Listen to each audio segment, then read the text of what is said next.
اعوذ باللہ من الشیطان الرجیم بسم اللہ الرحمن الرحیم اذهبوا بقمیصی ھذا فالقوه علی وجہ ابی یأت بصیرا واتونی باہلکم اجمعین۔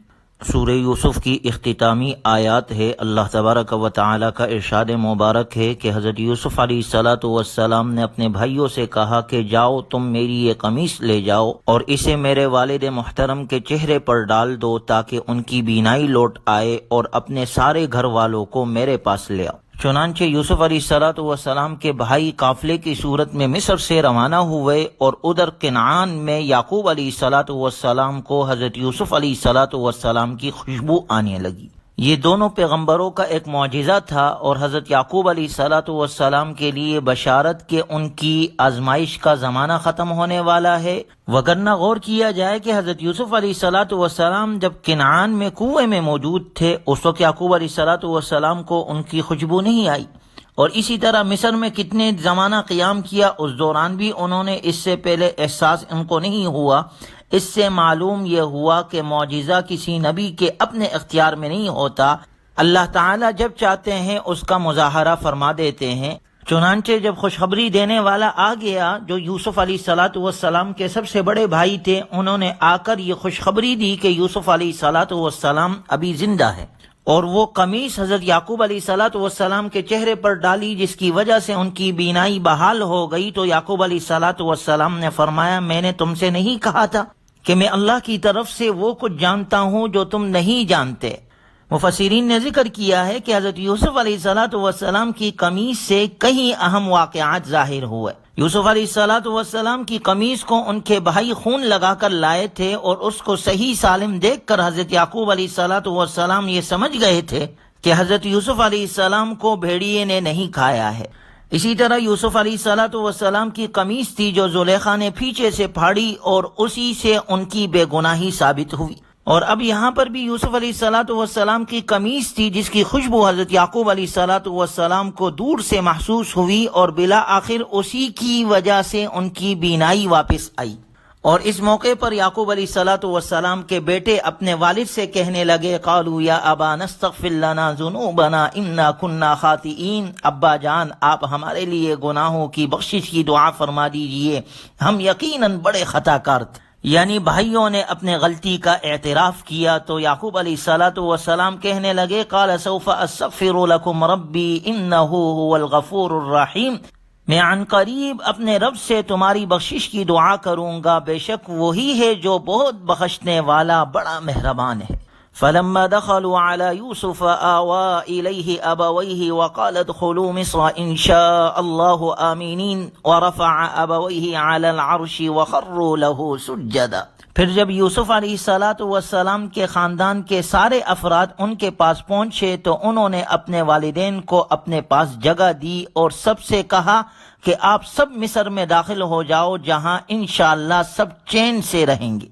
مصر میں داخل ہونے کے بعد حضرت یوسف علیہ السلام نے اپنے والدین کو تخت پر بٹھایا، اور وہ سب یوسف علیہ السلام کے سامنے سجدے میں گر پڑے۔ تمام افراد نے یہ سجدہ یوسف علیہ السلام کے سامنے اللہ تعالی کا شکر بجا لانے کے لیے کیا تھا، اور بعض حضرات کہتے ہیں کہ یہ سجدہ تعظیمی تھا، یعنی اس شریعت میں اس طرح سجدہ جائز تھا جو ہماری شریعت میں اب یہ جائز نہیں ہے۔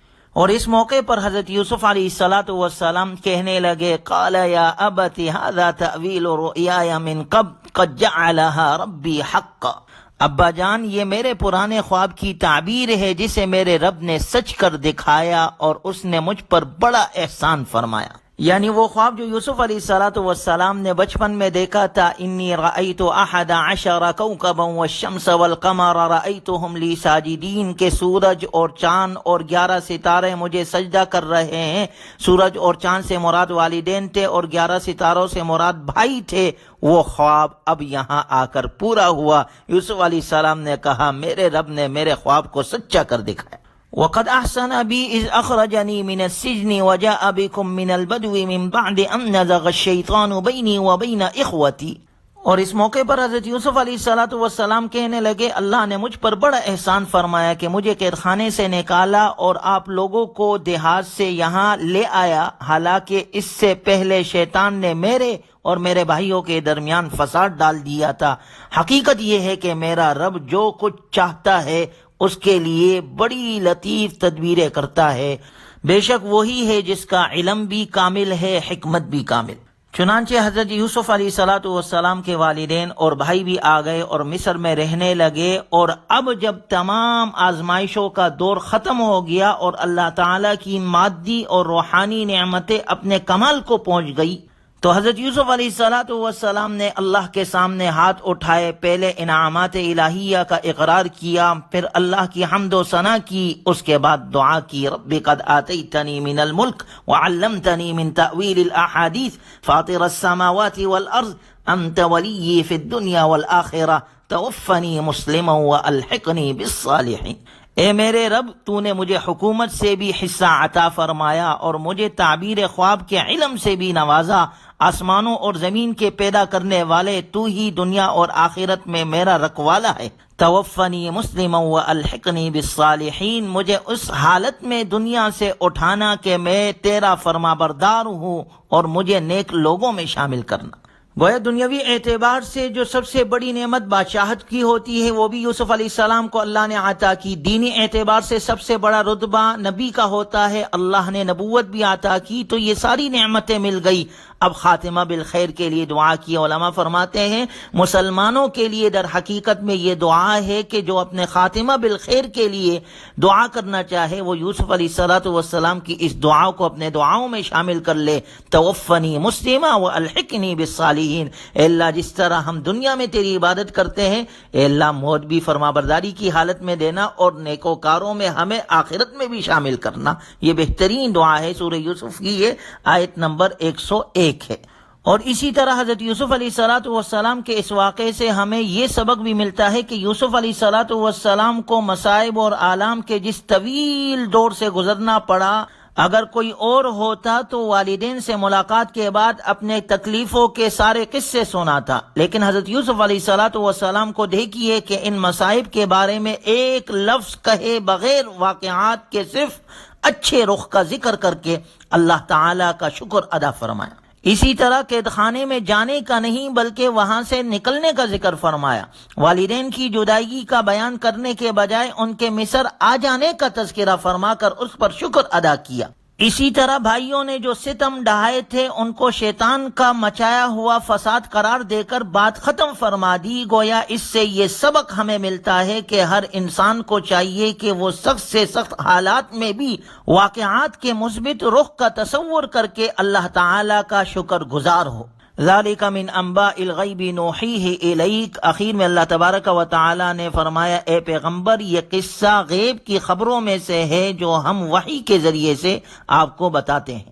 چونکہ یوسف علیہ الصلوۃ والسلام کا یہ واقعہ اللہ تعالیٰ نے ان کافروں کے جواب میں نازل فرمایا تھا جو آپ صلی اللہ علیہ وسلم سے یہ پوچھ رہے تھے کہ بنی اسرائیل کے مصر میں آباد ہونے کی وجہ کیا تھی، اور سوال کرنے والوں کو یہ یقین بھی تھا کہ آپ علیہ الصلوۃ والسلام کے پاس بنی اسرائیل کی تاریخ کے اس حصے کا علم نہیں ہے اور نہ کوئی ایسا ذریعہ ہے جس سے آپ کو یہ معلومات حاصل کر سکیں آپ۔ اس لیے ان کو یہ خیال تھا کہ آپ علیہ الصلوۃ والسلام اس سوال کا صحیح جواب نہیں دے سکیں گے، لیکن رب ذوالجلال نے یہ پوری صورت اس واقعے کو بیان فرمانے کے لیے نازل فرما دی۔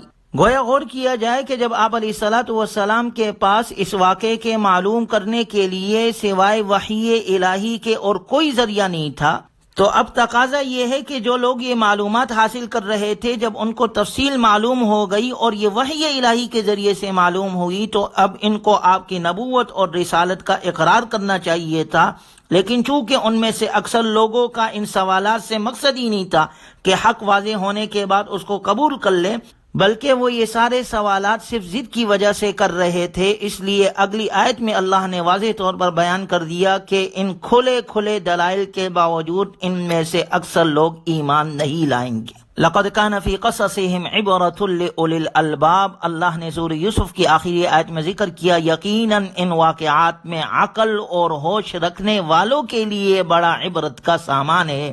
یہ کوئی ایسی بات نہیں ہے جو جھوٹ موٹ گڑ لی گئی ہو، بلکہ اس سے پہلے جو کتابیں آ چکی ہے ان کی تصدیق ہے۔ وَتَفْصِيلَ كُلِّ شَيْءٍ وَهُدًى وَرَحْمَةً لِقَوْمٍ يُؤْمِنُونَ، اور ہر بات کی وضاحت، اور جو لوگ ایمان لائے ہیں ان کے لیے ہدایت اور رحمت کا سامان ہے۔ گویا انسان کی دین اور دنیا کے معاملات کی اصلاح اور اللہ کی رضا کے مطابق زندگی گزارنے کے لیے جن احکام اور ہدایات کی ضرورت ہے وہ سب اس قرآن کریم میں موجود ہے۔ اللہ تبارک و تعالی ہمیں قرآنی تعلیمات پر عمل کرنے کی توفیق نصیب فرمائے۔